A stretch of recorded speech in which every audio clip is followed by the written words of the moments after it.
What makes you think I want someone to be in love with me?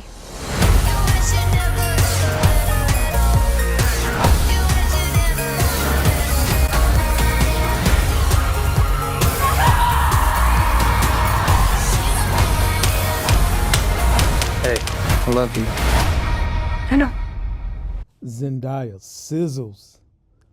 And ladies and gentlemen, what is always my standard for movies? I'm a 40-year-old something plus grown man with two young kids under the age of 3. Did I or did I not fall asleep on this movie? Because it was 2 hours and 11 minutes rated R, challengers. And guess what? I did not fall asleep.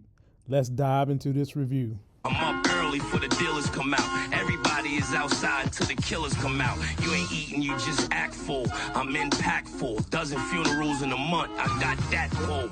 I will give it to niggas in all rap forms. Ignatius out right now on all platforms. That's right, people. You're in the building with y'all knowing, all loving, all feeling, all seeing, all powerful. Just damn all everything. The sexy as hell host of this channel. That's me, Lamont Tyson, bringing you my Challengers movie review. And just like I said when I did the trailer breakdown, Zendaya will win an Oscar for this award. Will win an Oscar for this film. And I thought it was going to be one of them kind of Halle Berry type winning the Oscar when she gave Billy Bob Thornton some good loving. Like I said to Larry, it wasn't even like that. Zendaya nailed it. And this is an Oscar performance for her. Let's get ready to do it. Please be sure to subscribe to the channel. Follow me on Instagram, Twitter, and if you want to get great deals at a very low price, check me out on TikTok. Go to my showcase. If you go to my showcase right now, the featured item are these beautiful headphones where my daughter is wearing. They're great for the little crumb snatchers if you want to have a second pair, or if you just want to have one for the kids so you ain't got to take your good ones. And they're just as good as Beats by Dre. Only they $24. Go check it out. When I first thought about this movie, I thought it was going to be some kind of erotic thriller. And it's more of a new term I'm going to dub. I'm going to call it e-com drama, an erotic, somewhat comedy drama about a throuple who all have some flaws and each bring out the worst and the best in each other. And like I said, Zendaya sizzles. She's cold. She's calculating. And this performance by her just took her to being a grown woman status. And for those of you in the LGBT community, this thing is written by people in the community. And they did an outstanding job. It's written by Justin, I don't want to pronounce his last name, so forgive me, Justin. And directed by Luca Godda, forgive me, Luca. Big supporters of the LGBT community. And that's another thing I love about Zendaya, if you didn't know. She is one of my top 5 favorite people in Hollywood because she's an outstanding talent, but also what she does outside of work, outside of Hollywood. She stands up for marginalized communities. She wears it on her sleeve, and she's not afraid to do so. And I love to see that. And another thing, y'all, this movie is rated R, and I just got to go ahead and warn some people. This is a spoiler review. And with this being a spoiler review, let me go ahead and tell y'all something that some of y'all might not like. This movie has a whole lot of male nudity and a whole lot of grown men eating bananas and pointy things all tutti fruity and shit. So if that's not your cup of tea, hey, it's such a great movie. I'm going to say go see it anyway. But still, I just want to go ahead and warn y'all, you're going to get a little bit of that. And some of the things that went on in this movie that I know that the community is going to love. The score on this movie at times seemed like they misplaced it in certain places. But as you sit and you see and you hear it, you understand why they put the score where they did. And the score just added to the height in the drama and the emotion of what was going on with the characters. It was more the type of thing that the LGBT community is going to love. Those kind of beats, and I think that it was well done as well. And the way they dropped the score in at certain points just added to the height of this movie. Well done, community. Well done. And as we get into the bits of the movie, it opens with a match between Art and Patrick. And Zendaya plays Tashi. And that same match that you see in the very beginning also is the last thing you see. Now, what's going to throw some of y'all for a loop is that this movie, the main storyline is 2019, but it flip-flops between 2019 all the way back to 2006 and in between. Tashi, she's married to Art, and they have a little baby. So this is a grown movie for Zendaya, and for me, it tends to be hard for me to see people who played roles of children, and now they're trying to cross over to the adult. Usually it's hard for me to see that, not because, mostly because I'm so used to them playing those roles, but with Zendaya, her talent takes her to a place where you can see this maturation.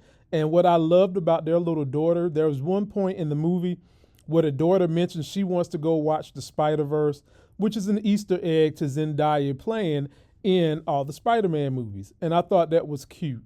And this couple, Tashi and Art, are a power couple. They are a tennis power couple.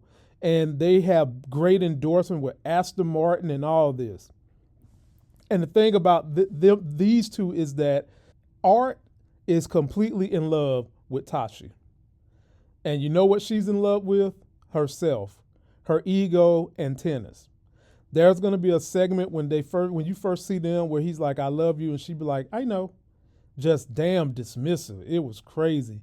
And then we meet his best friend Patrick in a hotel, and his card declines. We learned that Art is down on his luck as a pro tennis player, and his confidence is shook. And then we go back and we get the backstory of Art and Patrick. They have been friends for 12 years.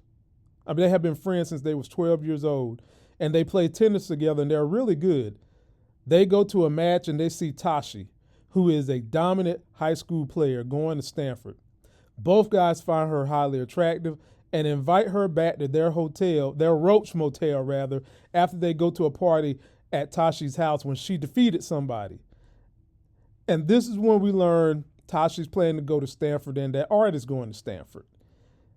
In this Roach Motel, both of these two dudes, Art and Patrick, they were like kids in a candy store, because Tashi decided to come to the hotel. When she got there, she played both of these white dudes like French fiddles. She got them talking. They revealed that Patrick taught Art how to masturbate, and Tashi was just all into the story. And in my theater, which I'm located in the Greensboro, Durham area, North Carolina, first of all, that bitch was packed, and I went to a 1:45 p.m. showing, and it was packed. When they was going through this whole scene in the hotel about the masturbating and all that, that was comedy, I guess, because people in my theater was busting the gut. I wasn't, because it wasn't funny to me. But the people in my theater was busting the gut.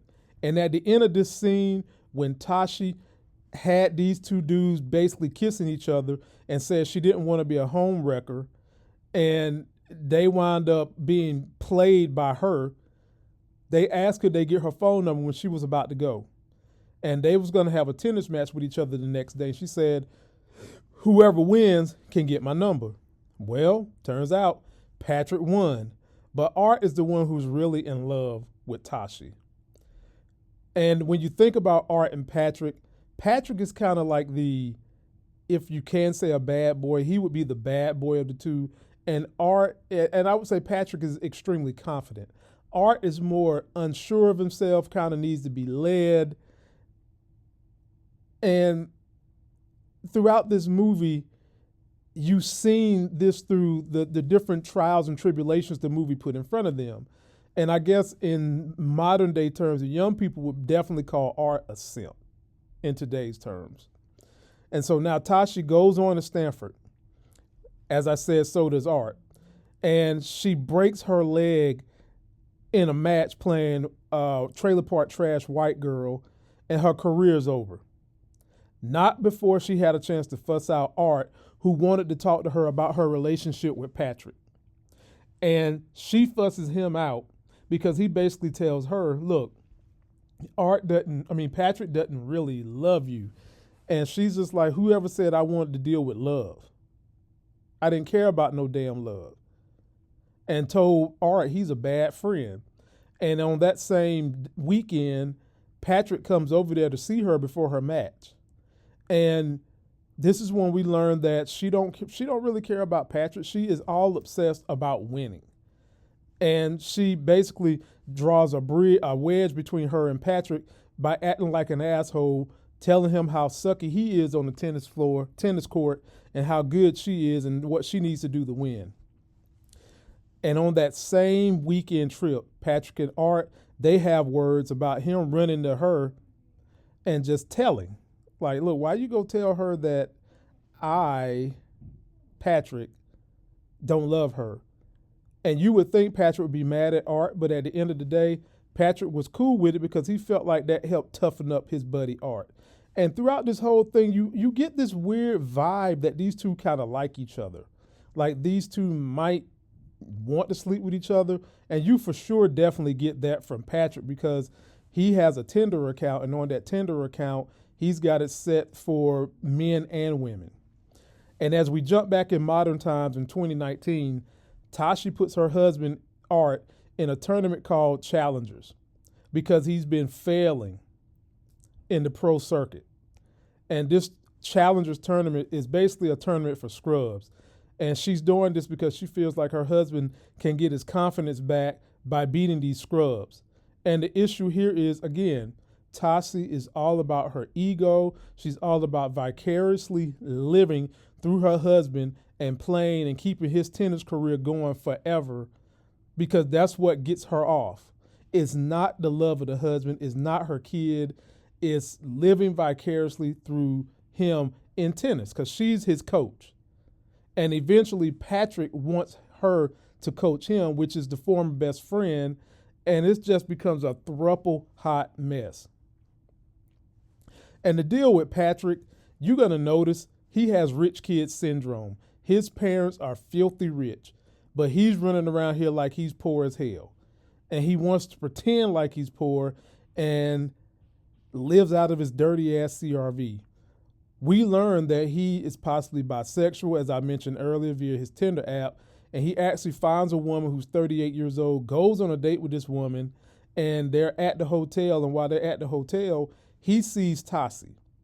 And he leaves this woman, and this woman knows he's running over there to talk to Tashi, and in true desperate form, he leaves her, goes talk to Tashi, Tashi diss him, and then he's able to run back to the woman who easily accepts him back and lets him come spend the night because he needs somewhere to sleep at because he's pretending to be poor. I'm telling you, this Patrick, he was a damn mess. And as we move on with the story and the Challengers tournament, the heat is turned up when we see Art really wants to retire from tennis and live a simple life. That's what he tells his wife. And Tashi says to him, if you lose that match, this marriage is over. See what I'm telling y'all? Because he told Tashi he wants to retire, live a simple life. She's like, hell no. If you do that, this marriage is over. She's living vicariously through him, y'all, and you feel that through this whole movie. But here's the thing about her being the master manipulator that she is, to help ensure that he wins this match. Zendaya sneaks out the night of the match, meets up with Patrick, and guess what she does? Gave him some of them Zendaya panty draws in exchange for him losing the match. Damn. Now let me tell y'all something about Zendaya. You're going to see her booty cheeks a whole lot this film. And let me tell y'all something. She definitely be in that gym doing hip thrusters and doing some fucking squats because when she turns around and she's got on them thongs, you would never imagine that she got that much wagon. She dragging them Zendaya panty cakes. Let me tell y'all something. Zendaya is one of my top 5 best in Hollywood. I got her right up there with Giancarlo Esposito, and I'll go down my list another day. But she's up there. And I knew that she took this role not because it was going to be erotic. I knew it had to be something about it.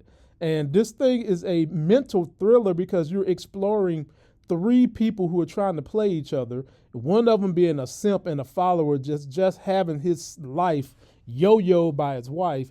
And the other guy who thinks he's a master manipulator, manipulating himself into believing that he's fucking poor and Zendaya, who all she cares about is vicariously living and winning through tennis and her ego.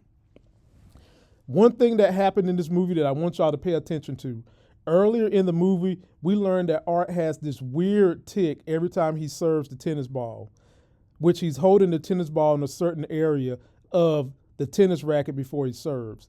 And when Patrick first started dating Tashi, played by Zendaya, Art wanted to know if they messed around. And that's when Patrick explained to him, look, if I do this weird tic that you do, that means we did it. And he did it back then. Well, by the end of the story, he did that weird tic to show Art that he slept with his wife the night before. And let me tell y'all something. Art had a pure T damn meltdown, ladies and gentlemen. And he let out a scream that was very similar to the scream Tashi let out the first time Art and Patrick seen her win her first match when she was in high school. And I thought that was brilliant by the writer and the director, just brilliant.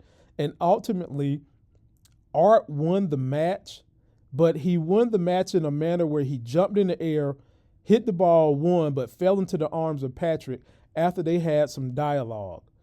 Now, and it ended right there. It ended leaving us to imagine what was going to happen next. Now that Art knows Zendaya slept with Patrick, is he going to free himself and go back to his best friend, divorce her, or what? So, there could easily be a part 2 of this.